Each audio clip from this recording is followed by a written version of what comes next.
CTS 두란노 성경교실 가족 여러분, 안녕하세요. 안녕하세요. 지난 한 주간 평안하셨습니까? 네. 김정준 목사와 함께하는 갈라디아서 강해 5번째 시간입니다. 오늘은 갈라디아서 2장 11절부터 14절에 나오는 그 베드로와 바울 또 그 갈라디아 교회에 있었던 일에 대해서 살펴볼 텐데요. 저는 오늘 그 구절을 묵상을 하면서 흘러간 옛 가요가 갑자기 떠오르더라고요. 남이라는 글자에 점 하나만 지우면 님이 되는 그런 사이이지만 또 갈등과 아픔 때문에 그 님이라는 글자에 점 하나만 찍으면 다시 남이 되는 그것이 인생사다. 자, 성경 구절의 은혜를 받으시는 것이 아니고 인간관계의 희로애락을 많이 겪은 분이 그 가사를 짓지 않으셨나 저는 그런 생각을 해봤습니다. 오늘 그 베드로와 바울 그리고 이방인 그 크리스찬들과 또 유대 크리스찬들 이 둘의 관계를 보면서 이들이 원래는 남이었었는데 예수님의 그 십자가 복음을 통해서 님이 된 사람들 아닙니까? 네. 그런데 그 님이 되었던 사람들이 지금 다시 또 남이 될 수 있는 그런 위기에 처한 거예요. 우리가 지난주에 살펴보았던 문제는 무엇이었냐면 할례였습니다. 이방인들이 그 예수님을 믿고 온전한 하나님의 백성이 되려면 할례를 받아야 되느냐 말아야 되느냐 이 문제 때문에 교회가 갈라질 위기에 있었지 않습니까? 네. 그런데 그 예루살렘의 사도들이 바울의 복음에 손을 들어줌으로 교회가 하나가 되었습니다. 그런데 오늘은 또 다른 이슈가 나온 거예요. 무엇이냐면 식탁 교제. 그러니까 이미 이방인들이 크리스찬이 되고 온전한 하나님의 백성이 되었지만 먼저 예수님을 믿었던 그 유대인들이 새로 이 하나님의 백성이 된 이방인들과 과연 식탁의 교제를 나눠도 되는 것인가 아닌 것인가 이것이 하나의 중요한 그 신학적인 이슈로 떠올랐다는 것입니다. 그래서 이 문제를 잘 해결하면 님으로 남는 것이고 이 문제가 잘 해결이 안 되고 갈등이 해소가 안 되면 어떻게 되는 거예요? 남이 되는 것입니다. 그래서 오늘 이 이슈를 좀 함께 살펴보도록 하겠습니다. 자, 갈라디아서 2장 11절 우리 한번 같이 읽어보겠습니다. 게바가 안디옥에 이르렀을 때에 책망받을 일이 있기로 내가 그를 대면하여 책망하였노라. 여기 게바는 베드로입니다. 베드로는 예수님의 수제자였습니다. 그런데 그 베드로를 누가 책망하였다고 나옵니까? 바울이. 그런데 그 사도 바울은 그 사도들 중에 제일 나중에 사도가 된 사람입니다. 그러니까 서열로 따지자면 베드로는 맨 앞에 있는 사람이고 그 바울은 어디 있는 사람이에요? 제일 끝에 있는 사람이죠.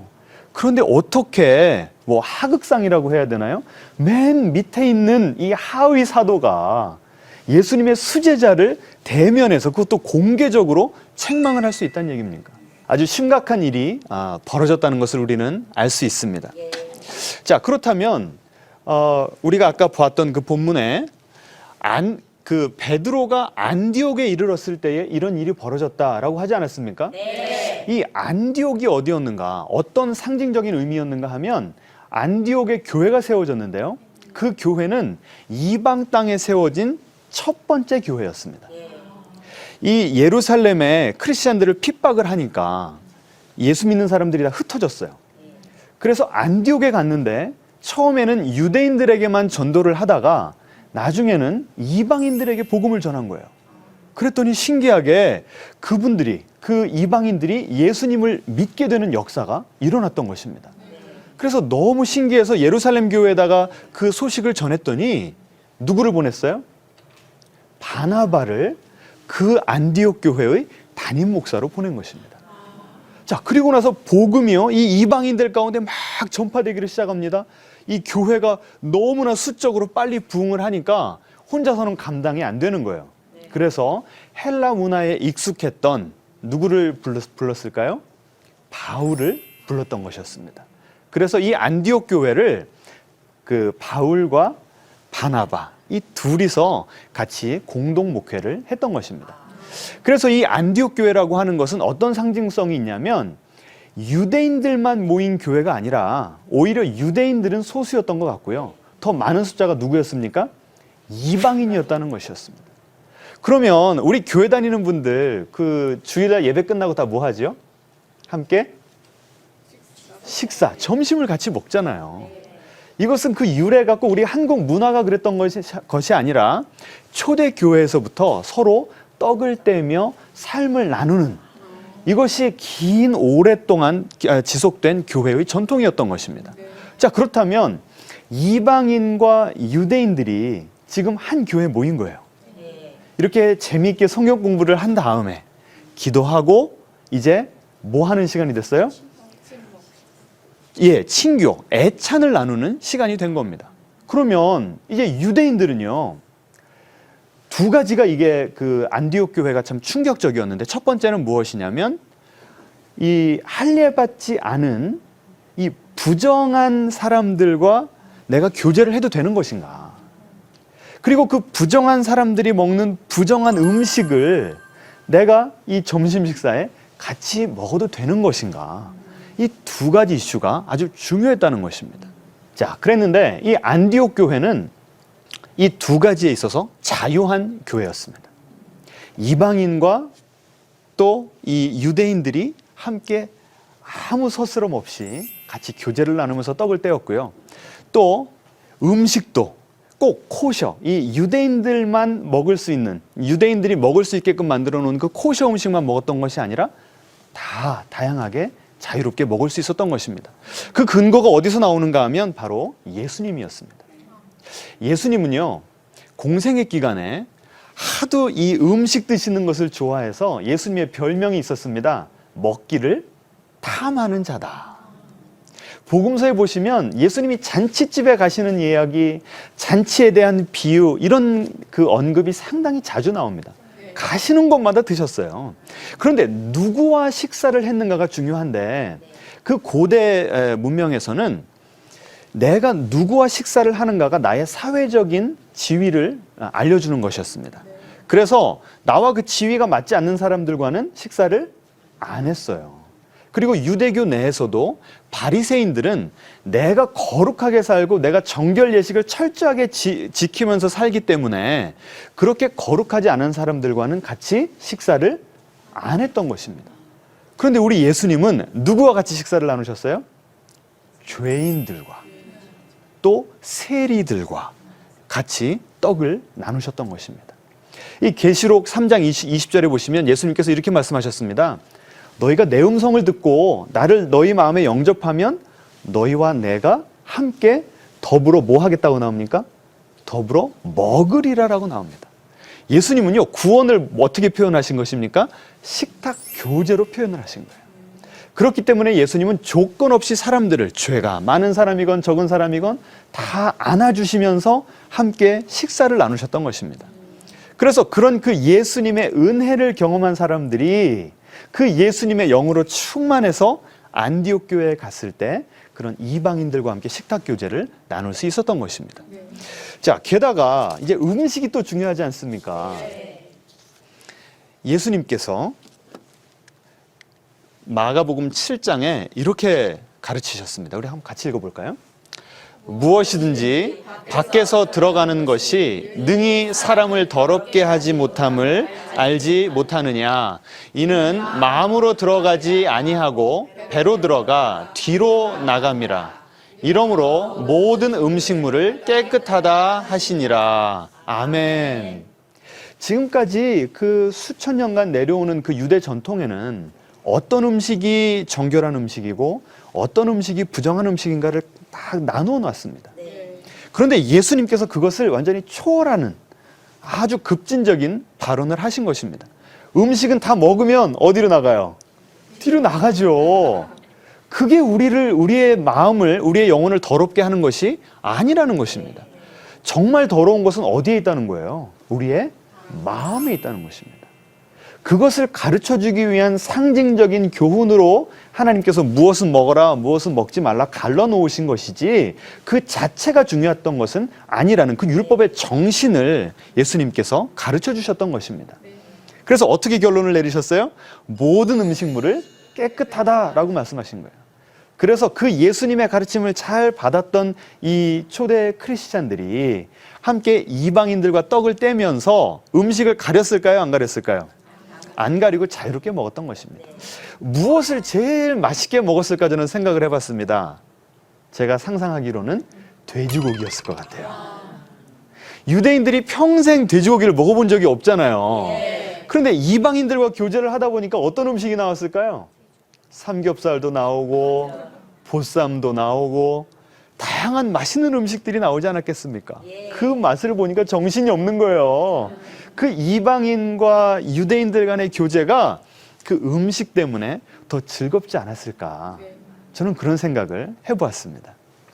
자, 이렇게 안디옥 교회에서는요, 이방인과 유대인들이 같이 교제를 나누고 또 음식에 있어서도 아주 자유한 그런 모습이었는데 거기에 이제 누가 동참을 했냐면 갈라디아서 2장 12절에 이렇게 나옵니다. 베드로가 이방인과 안디옥에서 함께 밥을 먹었다.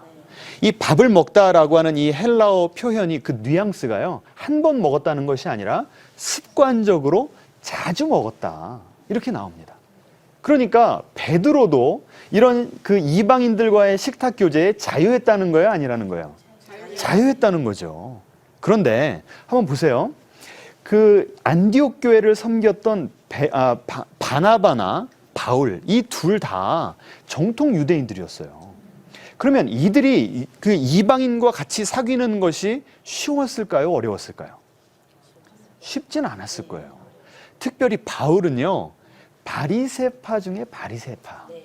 나는 바리새인 중에 바리새인이라고 얘기했던 사람입니다. 정결의식을 얼마나 따졌는지 모르겠어요. 이방 땅에서 컸지만 그 이방 문화를 불결한 문화라고 보면서 자기 자신을 좀 분리하면서 살지 않았나 그런 생각이 들었습니다. 그런데 회심하면서 예수님께서 뭐라고 말씀하셨습니까? 너는 이제 나의 이름을 어디에다 전해라? 이방 땅에다 전하라고 가르쳐 주셨어요. 그래서 안디옥의 부름을 받고 그 이방인들에게 복음을 전하는데 구원의 역사가 일어나는 것을 보면서 하나님께서 누구도 사랑하신다? 이방인도 사랑하시는구나. 할례받지 않은 이방인들, 정결 예식을 지키지 않는 이방인도 사랑하시는구나 라는 것을 깨달았다는 것입니다. 그러니까 지금 하나님은요, 이 안디옥 교회를 통해서 바나바, 바울, 그리고 많은 유대인 기독교인들의 이방인들을 향한 편견을 깨트리고 계셨던 것입니다. 그런데 거기에 지금 누가 함께 동참한 거예요? 베드로가 동참한 것입니다. 베드로도요, 여기까지 오기까지, 그러니까 이 할례받지 않은 이방인들과 스스럼 없이 교제를 나누고 돼지고기를 먹기까지 하나님께서 얼마나 많이 구워 삶으셨는지 몰라요. 사도행전 10장에 보시면 베드로가 어느 날 환상을 봅니다. 갑자기 하늘에서부터 동물들이 내려오는데 구약에서 보면 먹지 말라고 하는 부정한 동물들이었습니다. 그런데 하나님께서 뭐라고 말씀하셨냐면 잡아서 먹어라 이렇게 말씀하셨어요. 누가 말씀하셨다고요? 하나님이.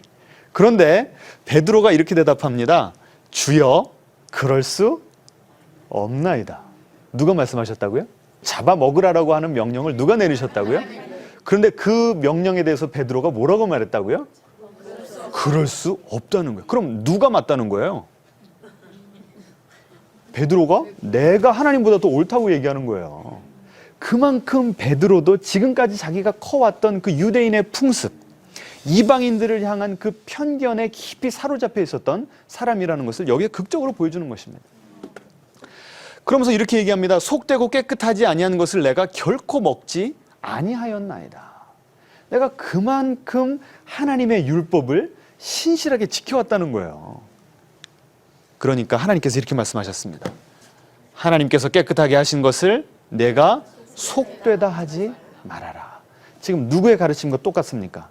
아까 우리가 마가복음 7장에서 보았던 예수님의 가르침과 똑같지 않습니까? 자, 여기에서 나온 그 부정한 동물들은요, 정말 문자 그대로의 그 부정한 음식도 뜻했지만 또 좀 더 확장해 보면 이 부정한 음식은 이방인들을 뜻했습니다. 그래서 이 환상을 보자마자 밑에서 베드로를 부릅니다. 베드로를 찾는 사람들이 있다는 거예요. 그 이방인 백부장이라고 하는 그 고넬료라고 하는 사람이 환상 중에 또 베드로를 만나봐라 라고 하는 하나님의 가르침을 받고 그 베드로를 보내주십시오라고 부탁을 했던 것입니다. 그래서 이 베드로가 이방인들이 모여있는 그 집에 가가지고 설교를 합니다. 그 설교하는 내용이 여기 나옵니다. 같이 한번 읽어볼까요? 유대인으로서 이방인과 교제하며 가까이 하는 것이 위법인 줄은 너희도 알거니와 하나님께서 내게 지시하사 아무도 속되다 하거나 깨끗하지 않다 하지 말라 하시기로. 베드로가요 지금 이방인들에게 설교하는데 이렇게 말하는 거예요.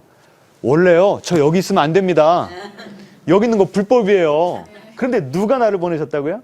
하나님이 나를 보내셔서 순종하는 마음으로 왔습니다 라고 얘기한 겁니다. 그러니까 그 당시에 이방인과 유대인 사이에 그 사회적인 장벽이 얼마나 높고 튼튼했는지를 보여주는 것입니다. 그런데 하나님의 의도는 뭐예요? 그 장벽을 허무는 것이죠. 복음으로 이방인과 유대인이 하나 되는 것이 하나님의 뜻이었던 것입니다. 그래서 가장 먼저 허무신 것이 무엇이었습니까? 베드로의 마음에 있는 그들을 향한, 이방인들을 향한 편견이었다는 것입니다.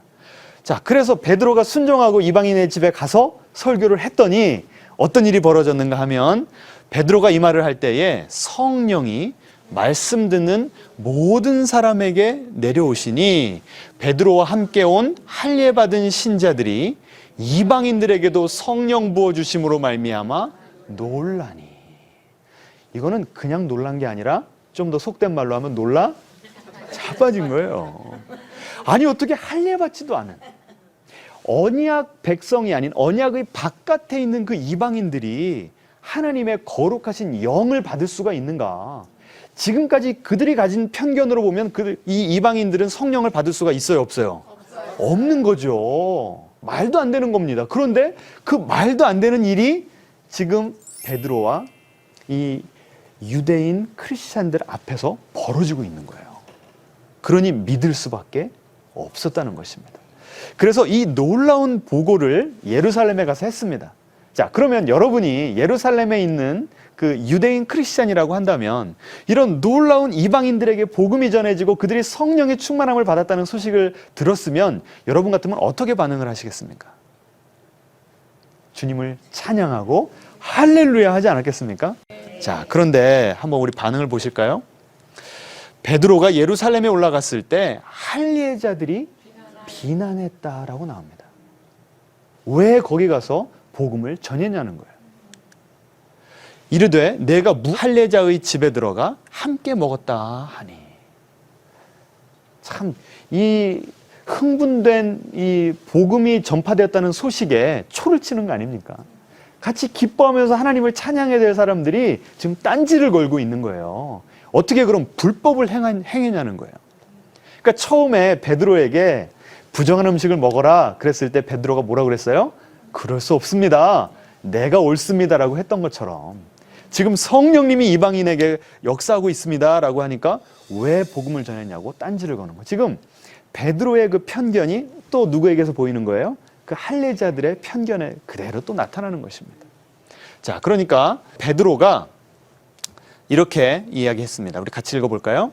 그런즉 하나님이 우리가 주 예수 그리스도를 믿을 때에 주신 것과 같은 선물을 그들에게도 주셨으니 내가 누구이기에 하나님을 능히 막겠느냐. 그러니까 자기도 지금까지 자기가 이해해온 그 신학의 틀로는 설명할 수 없는 그런 일들이 일어났으니 이것은 누가 하신 거라고요? 하나님이 하신 거니, 하나님이 하신 거라는 얘기예요. 그러니 이제는 그것을 막을 자가 아무도 없다는 것입니다. 자, 그래서 예루살렘 공의회에서 베드로가 이제 이렇게 결론을 내립니다. 우리에게와 같이 이방인들에게도 성령을 주어 증언하시고 이방인들이나 우리나 차별하지 아니하셨느니라. 이것이 결론이에요. 지금 예수님께서 베드로에게 환상을 보여주시고 고넬료의 집에 보내시고 그 고넬료와 그 많은 이방인들이 성령을 받게 하시고 또 할례자들이 비방할 때에 거기에 또 복음을 변호하게 하시는 그 모든 과정을 통해서 베드로에게 가르쳐 주신 것이 무엇이라고요? 하나님은 유대인만 사랑하시는 분이 아니라 차별 없이 이방인도 사랑하신다는 것을 가르쳐 주신 것입니다. 자, 이렇게 복음은요, 우리 마음 가운데 당연하다고 진리라고 믿고 있었던 그 편견의 요소들을 드러내가지고 그 편견을 우리가 직시하게 하시고 그 편견을 무너뜨리는 그런 일을 하시는 것이 바로 이 복음의 능력이라는 것입니다. 우리 안에도 편견이 있어요, 없어요? 있죠. 하나님께서 우리 인간들을 보실 때는요, 사람 위에 사람 없고 사람 밑에 사람 없어요. 그런데 우리는 어떻습니까? 우리는 다른 사람들을 바라볼 때 나이, 성별, 어디 출신인가, 학벌, 능력, 여러 가지 기준으로 우리가 다른 사람들을 평가해버리지 않습니까? 그게 우리의 편견이라는 거예요.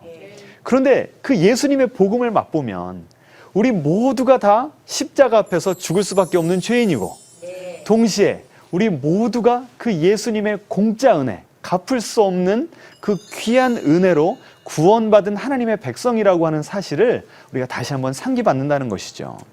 그러면 우리 안에 있는 그 편견도 조금씩 깨질 수밖에 없다는 것입니다. 나와 그들 사이에 세워놓았던 그런 사회적인 장벽이 복음의 능력으로 어떻게 된다고요? 무너지게 돼 있는 것이 원래 하나님께서 지금 우리 가운데 하고 계신 그 구원의 역사라는 것입니다. 자, 그런데 이렇게 놀라운 그 천국의 교제를 하고 있었던 이 안디옥 교회에 갑자기 누가 오냐면 예루살렘에서 보낸 사절단들이 옵니다. 그리고 이 사람들이 오니까 베드로가요, 맛있게 돼지고기 먹으면서 이방인들과 교제를 나누고 있다가 이제 이런 일이 벌어집니다. 할례자들을 두려워하여 그 식탁의 교제를 떠나서 물러났다. 너무나 충격적인 일이 벌어진 것입니다. 어떻게 보면 초기 기독교의 흑역사라고 할 수 있습니다. 여러분 한번 생각을 해보세요. 여러분이 지금 이방인 크리스찬들입니다. 베드로와 유대인 크리스찬들과 함께 맛있게 식사를 나누면서 아름다운 탐소를 나누고 있었어요. 그런데 갑자기 그 유대인 크리스찬들 몇 명이 예루살렘에서 오니까 베드로가 안색이 달라지더니 슬슬 뒷걸음질 쳐서 그 방을 떠나버린 거예요. 그리고 베드로가 떠나니까 누구도 떠났다고 나옵니까? 다른 유대인 크리스찬들. 게다가 누구까지 떠났다고 나오냐면 바나바까지 떠났다고 나와요. 바나바가 누구였다고요? 안디옥 교회의 담임 목사님이었습니다. 아니 양떼를 떠나서 그냥 물러나 버린 것입니다. 이방인 크리스찬들이 얼마나 소외감을 느끼고 거절감을 느끼고 상처를 받았을까요? 이것은 있어서는 안 될 일이 벌어진 것입니다. 천국의 기쁨을 누리던 자들이 갑자기 분위기가 싸해진 거예요. 그리고 그 뒤로부터 예배는 같이 드려요. 성경 공부도 같이 합니다. 그런데 밥을 먹을 때면 어떤 일이 벌어지는 거예요? 두 패로 딱 나누어지는 거예요. 한 지붕 안에 교회가 몇 개가 돼버린 거예요? 두 개가 되는 어처구니 없는 일이 벌어진 것입니다. 예수님께서 복음의 능력으로 허무셨던 그 사회적인 장벽이 다시 세워지고 예수님께서 그 피로 힘들게 애써서 세우신 그 교회가 무너지는 그런 비극이 지금 벌어지게 된 것입니다. 자, 베드로가 왜 이런 행동을 했을까요? 성경에는 이렇게 나옵니다. 할례자들을 두려워했다. 저는 이 본문을 가지고 고민을 많이 했습니다. 왜냐하면 그 사도행전 11장에 보시면 이미 할례자들이 베드로를 비판했잖아요. 그리고 그때에 베드로가 잘못했습니다. 다시 안 하겠습니다. 그랬습니까? 그들의 공격에 맞서가지고 하나님은 어느 누구도 차별하지 않으십니다. 라고 복음을 수호했던 사람이에요. 그런데 지금 똑같은 신학을 가졌던 그 할례자들이 와가지고 베드로 당신 뭐 하고 있는 겁니까? 라고 하니까 슬슬 물러났다는 거예요. 아니 성령 받은 다음에 죽음도 두려워하지 않았던 베드로가 왜 이렇게 무너진 모습을 보여준 것입니까? 참 저는 이해하기가 힘들었어요. 그래서 제 아내와 좀 이렇게 큐티 쉐어링을 좀 나눔을 해봤습니다. 그랬더니 아내가 그래요. 나는 100% 이해 가는데. 왜냐하면 아무리 성령 충만한 사람도 우리 모두는 다 약점이 있잖아요. 예. 베드로의 약점은 무엇이었냐면 다른 사람들이 나를 어떻게 생각을 하는가. 그리고 지금 내가 당장 그 어떤 물리적인 위험, 폭력을 당할 수도 있을 그런 위험에 처하면 언제든지 내가 믿는 믿음을 내려놓을 수 있는 그런 연약함이 베드로 안에 있었다는 것입니다. 그 예수님이 마지막 만찬을 드시면서 이렇게 베드로에게 말씀하셨습니다. 네가 나를 몇 번 부인하리라? 3번 부인하리라. 베드로가 뭐라고 그랬습니까? 결코 나는 그러지 않을 것입니다. 그렇게 호언장담을 해놓고 조금 지나서 어떻게 했습니까? 나는 도무지 그 사람을 알지 못한다고 3번 부인했던 것입니다. 그 베드로의 인간적인 연약함이 이제 오순절 그 성령의 사건을 통해서 많이 극복이 되었던 거예요. 그런데 어느 순간 또다시 할례자들이 와서 이 베드로의 어떤 사회적인 명망이 위협받는 상황, 아니면 그 베드로를 너 정말 왜 위법을 계속 행하고 있는 거야?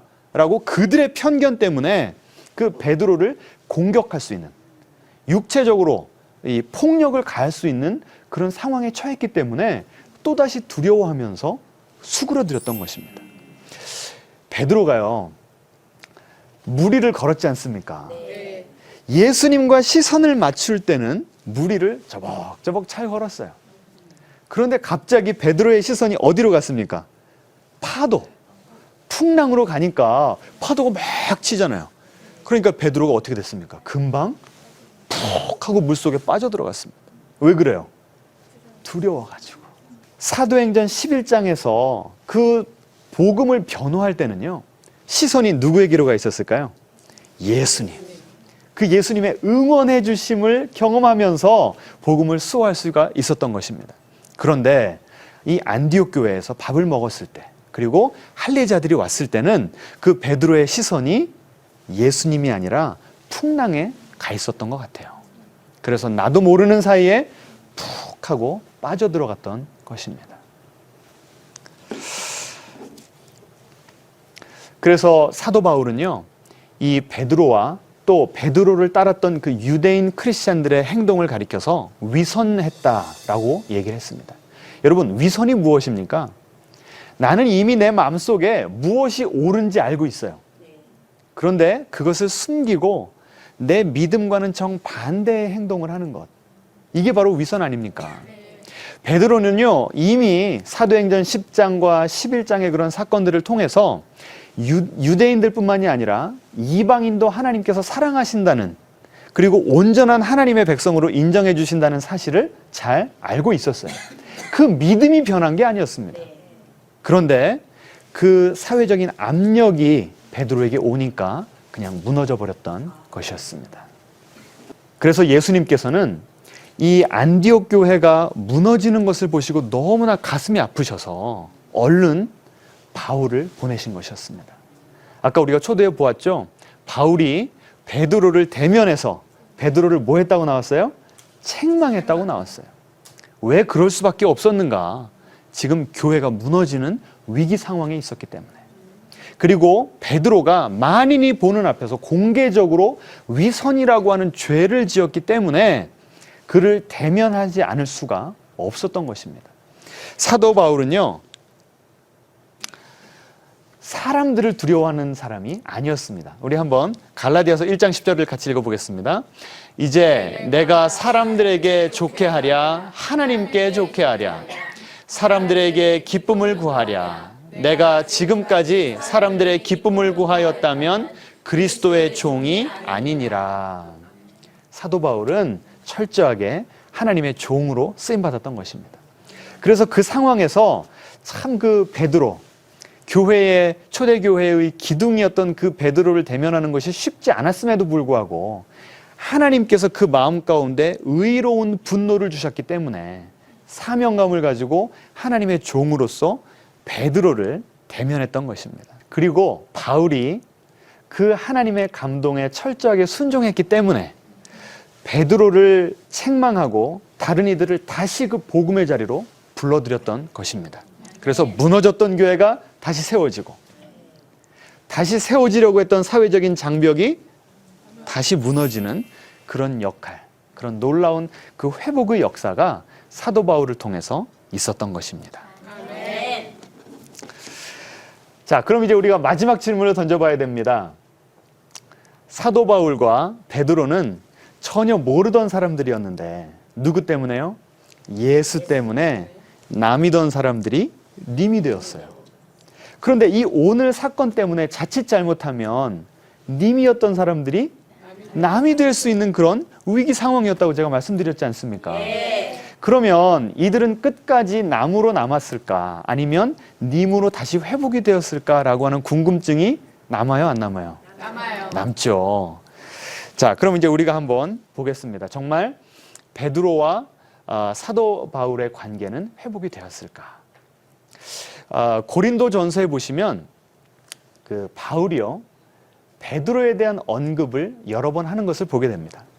그런데 만약에 베드로가 끝까지 이방인들을 그 온전한 하나님의 백성으로 취급을 하지 않았다면 베드로를 그냥 베드로 이렇게 언급을 했었을까요? 저는 그렇지 않다고 봅니다. 이게 무슨 소리냐면 그 갈라디아서 2장에 보시면 거짓 복음을 전하던 사람들을 가리켜서 사도 바울은 거짓 형제라고 불렀습니다. 만약에 베드로가 그런 위선적인 모습으로 계속 살았다고 한다면 그도 또한 누가 되는 거예요? 거짓 형제가 되는 것이죠. 그런데 사도 바울은 베드로를 거짓 형제라고 부른 적이 한 번도 없었어요. 그리고요, 베드로도 사도 바울을 이제 어떻게 부르는지 한번 보도록 하겠습니다. 베드로 후서에 보시면 이런 내용이 나옵니다. 우리 같이 읽어볼까요? 우리 주님께서 오래 참고 계신 것은 구원 때문이라고 생각하십시오. 이 문제와 관련해 많은 지혜를 받은 이가 우리의 귀한 형제 바울입니다. 지금 이 베드로 후서에서는요, 예수님께서 금방 오실 줄 알았는데, 예수님의 재림이 이제 임박한 줄 알았는데 시간이 지났는데 안 오시는 거예요. 베드로가 이렇게 얘기한 것입니다. 이 문제와 관련해서, 그러니까 왜 예수님이 아직 오시지 않는가의 문제에 관련해서 많은 지혜를 받은 이가 우리 형제 바울입니다 라고 얘기하는 거예요. 만약에 베드로와 바울의 관계가 완전히 남이 되어버렸다고 한다면 이렇게 중요한 예수님의 재림의 이슈를 다룸에 있어서 바울의 편지를 읽어보십시오 라고 추천을 했을까요? 안 했을까요? 안 했죠. 게다가 여기 보시면 많은 지혜를 받았다. 바울이 많은 지혜를 받았다. 그럼 누구에게 받은 겁니까? 예수님에게 받은 것이죠. 그러면 베드로는 뭘 인정하는 것이냐면 바울에게 계시를 주신 분이 바로 예수님이다 라고 하는 것을 인정했다는 것입니다. 그러니까 지금 갈라디아서 2장 11절부터 14절까지는 정말 남이 되면 어떻게 하나? 라고 하는 그런 위기 상황, 갈등에 있었지만 세월이 흐르고 나니까 둘의 사이가 어떻게 된 거예요? 다시 회복이 되었다는 것입니다. 그렇다면 베드로는 그 가장 나중에 사도가 되었던 바울에게 책망을 받았는데 솔직히 그도 인간이었는데 기분이 안 나빴을까요? 나빴겠죠. 그런데 시간이 가서 사도 바울도 하나님께 계시를 받은 하나님의 사도입니다 라고 인정해 주면서 그의 편지를 읽어보십시오라고 추천을 하면 베드로의 인격도 어떻습니까? 상당히 성숙한 것이죠. 그러면 우리는 자칫 잘못하면 베드로 참 훌륭하네, 실수는 했더라도 그래도 이렇게 멋진 모습으로 다시 온전히 회복되었네 라고 얘기할 수 있습니다. 그러면 그 영광, 그 자랑을 누구에게 돌려야 될까요? 베드로에게 돌려도 될까요? 그렇지 않습니다. 보세요. 베드로가 예수님 십자가 달려 돌아가시기 바로 전에 예수님을 부인했지 않습니까? 네. 그런데 예수님께서는 그 부인을 예고하시면서 이렇게 말씀하셨습니다. 우리 한번 누가복음을 같이 읽어보겠습니다. 내가 너희를 위하여 네 믿음이 떨어지지 않기를 기도하였노니 너는 돌이킨 후에 내 형제를 굳게 하라. 예수님이 베드로에게 하신 말씀이에요. 베드로는 저는 결코 예수님을 부인하지 않겠습니다 라고 얘기를 했지만 예수님은 베드로가 부인할 것을 아셨을까요? 모르셨을까요? 아셨죠. 그런데 더 신기한 것은 무엇이냐면 네 믿음이 떨어지지 않기를 기도하였노니 어떻게 나는 이 정도밖에 안 되는 인간인가 라고 내 스스로 막 가슴을 치면서 자칫 잘못하면 가론 유다의 길을 걸을 수도 있을 것을 예수님께서 미리 아셨다는 거예요. 그래서 예수님께서 베드로를 위해서 뭐 하셨다고요? 기도하셨다는 겁니다. 이것이 우리에게는 얼마나 큰 은혜가 되는지 모르겠어요. 아니 어떻게 내가 3년 동안 너에게 쏟아부은 사랑과 관심이 얼만데 네가 나를 모른다고 부인할 수가 있어. 너 정말 섭섭하다. 그러면 안 되지 라고 말씀하실 수도 있을 것 같은데 예수님은 어떻게 하셨다고요? 네 믿음이 떨어지지 않기 위해서 내가 간절히 기도했다. 그리고 또 더 놀라운 구절이 나와요. 보세요. 너는 돌이킨 후에. 이것은 무엇을 예수님께서 확신하시는 겁니까? 베드로가 다시 돌이킬 것이다. 그 소녀 하나 때문에 예수님을 모른다고 3번 부인하는 그런 비참한 모습이 아니고 이제 오순절 마가다락방의 성령 사건을 통해서 다시 회복된 모습을 예수님께서는 미리 바라보고 계셨다는 거예요. 그래서 지금 그 형편없는 모습, 용기 없는 모습을 보시면서 아이고 못난 녀석 하시는 분이 아니시고 앞으로 되어질 멋있는 모습, 영광스러운 모습을 바라보시면서 너는 앞으로 이렇게 될 것이다. 그리고 그렇게 될 때 너처럼 믿음이 연약한 자들, 때때로 나와 시선을 맞추다가 이 세상, 환경, 부족한 내 자신의 시선을 맞추면서 무너지는 이들을 어떻게 해주는? 다시 세워주는 사역을 네가 감당해라. 사명까지 주셨던 것입니다. 이것이 바로 이 예수님 돌아가시기 바로 전에 있었던 베드로를 회복시켜 주셨던 예수님의 은혜였습니다. 그러면 베드로가 또다시 이 갈라디아서 2장에서 이거 안디옥 교회에서 쓰러지지 않았습니까? 무너지지 않았습니까? 그러면 그때는 예수님께서 뒷짐지고 계시면서 야, 너 한 번 회복시켜 줬으면 됐지. 너 또 나한테 그럴 수 있어? 이렇게 얘기하셨으면 베드로가 온전히 그 뒤에 회복이 되었을까요? 안 되었을까요? 안 되었겠죠. 베드로를 위해서 끊임없이 기도하셨던 그 예수님께서 안디옥에서 실수하고 넘어진 그 베드로를 위해서 또다시 뭐 하신 거예요? 하늘 보좌 우편에서 그 베드로를 위해서 중보하셨던 것입니다. 그래서 우리는요, 죄에 대해서 경계를 하고 정말 한번 죄를 지면 철저하게 회개를 해야 됩니다. 하지만 우리는 인간인지라 쓰러질 수밖에 없어요. 항상 우리가 주님과만 시선을 맞추는 것이 쉬운 일은 아니잖아요. 그러면 그럴 때 우리가 붙잡아야 되는 것은 무엇이냐면 우리를 회복시켜 주시는 주님의 은혜라는 것입니다. 나는 여전히 부족할 수밖에 없고 나는 여전히 쓰러지지만 주님께서 나를 붙잡고 계시고 주님께서 나를 위해서 기도하고 계시기 때문에 희망이 있다는 것입니다. 그 희망의 근거가 내가 아니라 누구라고요? 예수님이라는 것입니다. 자, 이렇게 보면 베드로 된 것은 누구의 은혜일까요? 하나님의 은혜라는 것입니다. 그러면 우리 된 것은 누구의 은혜일까요? 하나님의 은혜라는 것입니다.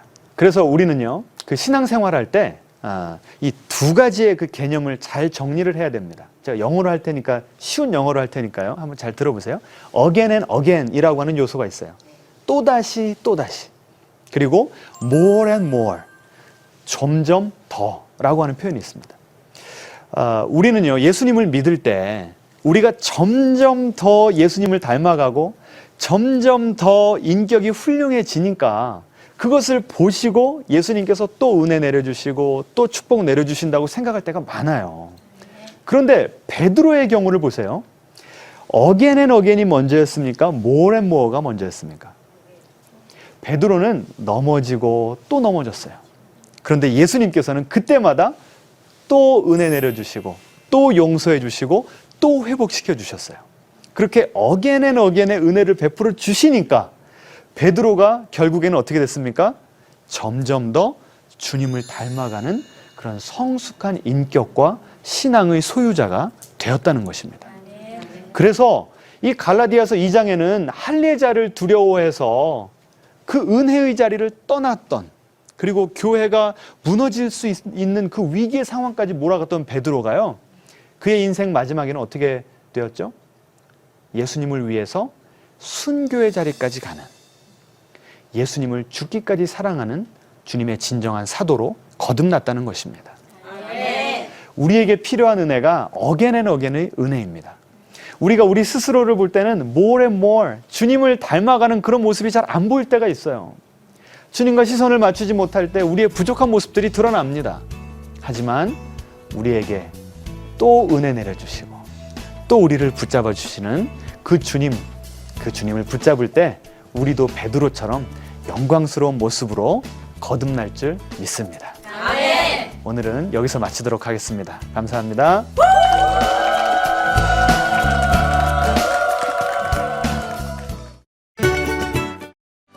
이 프로그램은 CTS 방송가족의 사랑과 후원으로 제작되었습니다.